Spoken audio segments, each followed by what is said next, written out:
इसमें हमारे साथ जो हमारा अलायंस है उसमें 3 पार्टियां हैं। छोटू भाई वसावा की भारतीय ट्राइबल पार्टी है। इसके अलावा हमारे साथ अम्बेडकर राइट्स पार्टी जो विजय मानकर है उनकी एक पार्टी है। इसके अलावा हमारा एक लोकतांत्रिक फ्रंट है राजस्थान का, वो भी हमारे साथ है। तो तीनों लीडर्स भी जो है दिवाली की वजह से अभी थोड़ा व्यस्त है, लेकिन हम 3 से 4 दिन में जो है उनको भी बुला करके हम जनता के अंदर अच्छी प्रेस कॉन्फ्रेंस। अभी इसके अलावा आपका कुछ प्रश्न है तो प्लीज नहीं, हम नरेश जी कहेंगे कि कांग्रेस बीजेपी ने जिस तरह से 40 बड़े बड़े नेता होता है आपके साथ कौन से नेता होता है? देखिए, राजस्थान में एक बार बीजेपी एक बार कांग्रेस, और विधानसभाओं में भी जब चुनाव होता है तो लोगों के पास विकल्प नहीं होता, इसलिए एक बार व्यक्ति जिताने के लिए वोट देता, दूसरी बार उसको हराने के लिए वोट देता है। राजस्थान में तीसरा विकल्प कोई बनकर नहीं आया है। अभी उपचुनाव है, मैं तीसरा विकल्प के रूप में अंता के उपचुनाव में उतरा हूं, और मैंने उन तमाम लोगों से समर्थन मांगा है, उन तमाम पार्टियों, तमाम नेताओं से समर्थन मांगा था जो लोग कांग्रेस और बीजेपी से इतर अलग सोचकर राजस्थान की जनता की सेवा करना चाहते हैं, राजस्थान की जनता के लिए लड़ाई लड़ना चाहते हैं, किसान, दलित, पिछड़े, शोषितों की लड़ाई लड़ना चाहते हैं। ऐसे में मुझे आज एचडीपीआई ने जो समर्थन दिया है, मैं उसके लिए एचडीपीआई पूरे परिवार को, इनकी पार्टी को, प्रदेश अध्यक्ष जी को आभार व्यक्त करता हूं। और जैसा कि इन्होंने आपको बताया, इनका अलायंस है बीटीपी से, भारतीय ट्राइबल पार्टी जो वसावा जी की है, इनका अलायंस अम्बेडकर पार्टी से जो बाबा साहब भीमराव अम्बेडकर के अनुयायी जो चलाते हैं। इसी तरह से मैंने और भी संगठनों से मांगा है, मदद मांगी है। आपने देखा होगा समाजवादी पार्टी के अतुल प्रधान जी भी मेरी रैली में आए। आपने देखा होगा राजेंद्र जी गुडा जो राजस्थान में 3 बार निर्दलीय एमएलए रहे, 2 बार मंत्री रहे, वो भी हमारे साथ हैं। और जैसे जैसे चुनाव आगे बढ़ेगा, वो सारे लोग जो बीजेपी कांग्रेस से ऊब चुके हैं, इनकी डर्रे की जो राजनीति है उससे ऊब चुके हैं, वो सारे लोग नरेश मीणा को मदद करने अंता की धरती पे आएंगे।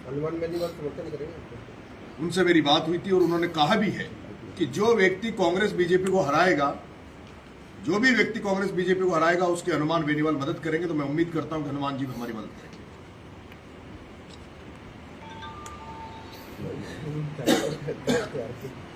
और कोई सवाल? आप ये चुनाव नंगे पांव भी? ये नंगे पांव, मैंने कोई एमएलए एमपी बनने के लिए नहीं। ये जो धन्ना सेठ यहाँ बैठे हैं हाड़ौती पे, जो लोग जनसेवा, जिनको हम जनसेवा के नाम से वोट देते हैं, हम सोचते हैं कि जनसेवक बनेंगे, जनता की सेवा करेंगे, लेकिन मैं हाड़ौती में देख रहा हूं कि जितने भी यहाँ पर राजनेता हैं वो व्यापारीकरण की राजनीति करते हैं, वो लोग भूमाफिया हैं, वो लोग प्रॉपर्टी डीलिंग का काम करते हैं, जिनसे जनता अपेक्षा करती है। मैंने देखा है हाड़ौती में कि जनता के नेता नहीं है, वो केवल कुछ सीमित लोगों के एक ग्रुप बना रखा है, जो लोग भूमाफिया हैं, जो लोग शराब का कारोबार करते हैं, जो ठेकेदारी का करते हैं, उन्हीं लोगों तक आज राजनीति सीमित हो गई है। हम राजनीति को जनता की राजनीति बनाना चाहते हैं, जिसमें जनता सामूहिकता से जनता का काम हो, जनता की आवाज हम उठाना चाहते हैं। मैंने इंकलाब का नारे के साथ में आगे बढ़ रहा हूं। भगत सिंह का चोला मैंने ओढ़ा है, उस भगत सिंह का जिसने आजाद भारत को धर्मनिरपेक्ष के रूप में देखा था, उस भगत सिंह ने जिसने समाजवाद का नारा दिया था, उसी भगत सिंह के सपनों को पूरा करने के लिए, भगत सिंह की सोच को घर घर तक पहुंचाने के लिए हमने इंकलाब के साथ इस चुनावी समर में हम उतरे हैं। इंकलाब का मतलब होता है परिवर्तन का, बदलाव। जो यहाँ जिस तरह की राजनीति हो रही है उसको एक हम अलग तरीके से बदलना चाहते हैं, साफ सुथरी राजनीति करना चाहते हैं, जिसमें किसान का भला हो, जिसमें मजदूर का भला हो, जिसमें शोषित का भला हो, जिसमें कोई भी जात पात धर्म इन सबसे ऊपर उठकर एक स्वच्छ राजनीति हो, जिसमें मानवीयता हो, जिसमें इंसान को इंसानियत के रूप में देखा जाए, इंसान के लिए काम किया जाए।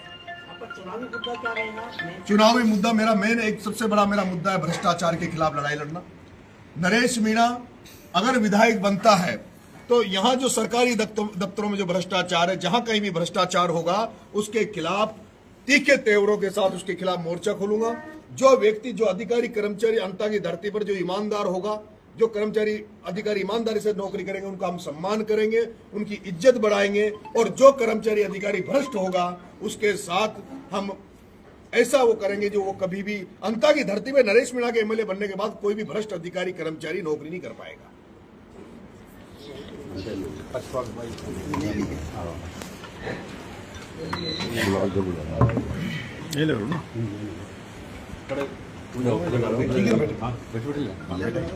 आपने नरेश मीणा का समर्थन दिया है, कितने कार्यकर्ता आपके यहाँ हैं 12 में, और कितने वोटर से जो इनको फायदा पहुँचाएंगे, और अब तक कहाँ वोटिंग करते थे आप?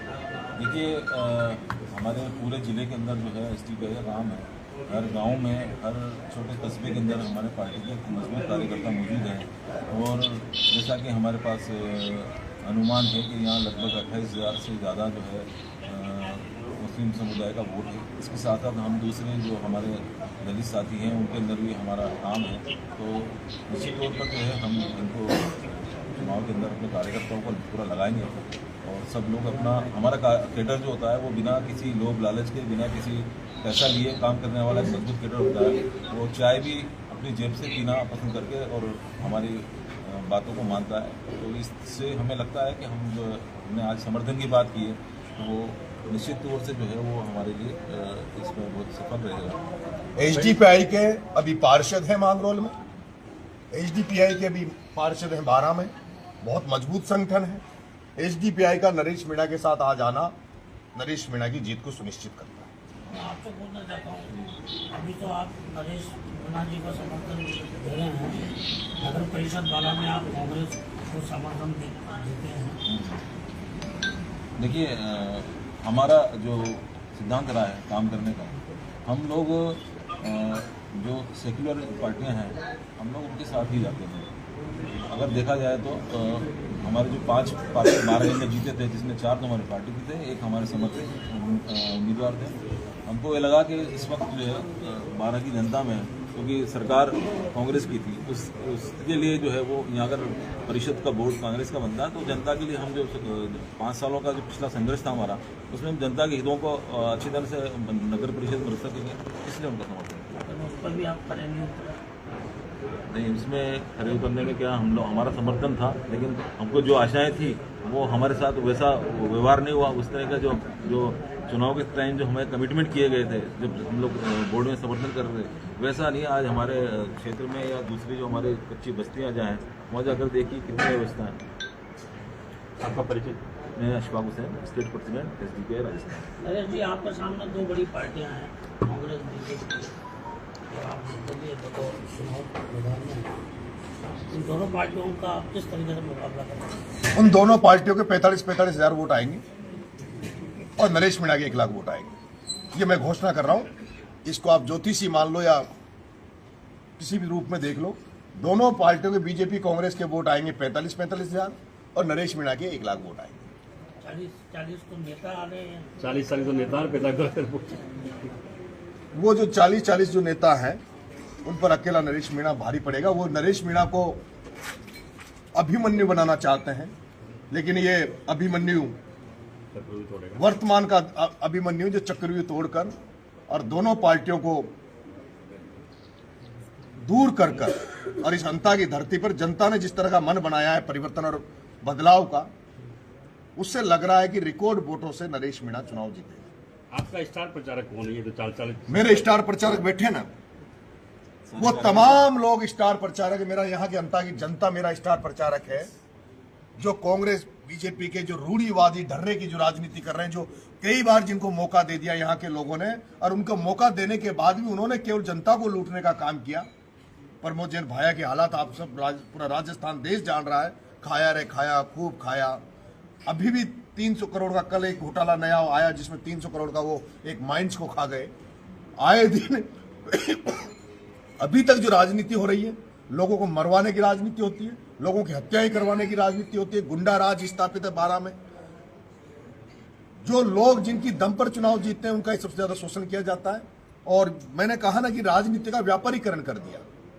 राजनीति का व्यापारीकरण कर दिया। उस व्यापारीकरण की सोच के लोगों को हटाकर और ऐसी सोच स्थापित करना चाहते हैं जिसमें आम जन का भलाई का काम हो। ठीक है, थैंक यू ये सर। हमारे आपका मोबाइल नंबर क्या है? हमारे 9414 प्रदेश महासचिव को मांगरोल से बिलोंग करते हैं। 9414 वो मांगरोल के बारे में मैं वहाँ की जनता के बारे में मैं इनका रुझान क्या है थोड़ा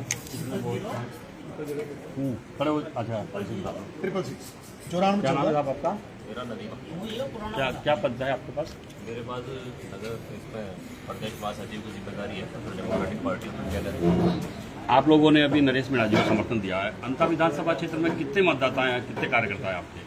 अंता विधानसभा में हमारे अच्छे खासे मतदाता हैं, क्योंकि हम यहाँ लगातार पिछले 12-13 साल से हर चुनाव के अंदर पार्टिसिपेट करते आ रहे हैं। लोकल बॉडी इलेक्शन के अंदर हम नहीं थे, लेकिन उसके अलावा जितने भी ये नगर परिषद के नगर पालिका के जितने भी इलेक्शन हुए हैं इस 12 जिले के अंदर, अंता में, मांगरोल में और 12 के अंदर तीनों जगह पर हमने पार्टिसिपेट किया और जनता का बहुत अच्छा सहयोग हमें मिला भी है। मांगरोल के अंदर जब पिछली बार नगर पालिका का इलेक्शन हुआ था उसमें हमारे 3 पार्षद जीत करके आए थे, जिसमें हमारे vice chairman Kaushal Parveen social democratic party of India के 2 पार्षद वहाँ पर थे।